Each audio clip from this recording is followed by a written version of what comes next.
Konstitusiya və Suverenlik ili çərçivəsində Yeni Azərbaycan Partiyasının Nəsmi rayon təşkilatı və Kaspel MMC-nin birgə təşkilatçılığı ilə 8 noyabr Zəfər gününə həsr olunmuş tədbir keçirilib. Əvvəlcə ümumi lider Heydər Əliyevin büstü önünə gül dəstələri qoyulub, Ulu Öndərin və vətən uğrunda şəhid olmuş qəhrəmanlarımızın xatirəsi bir dəqiqəlik sükutla yad edilib. Dövlət himni səsləndirilib.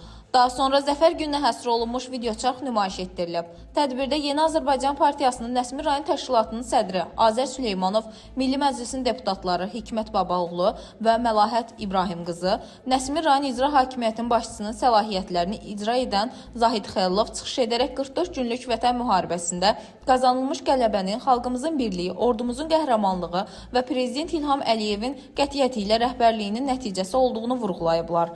Çıxışlarda Zəfər gününün milli qürur və dövlətçilik rəmzi kimi qeyd olunmasının gənc nəslin vətənpərvərlik ruhunun tərbiyəsində mühüm əhəmiyyət daşıdığını bildirib.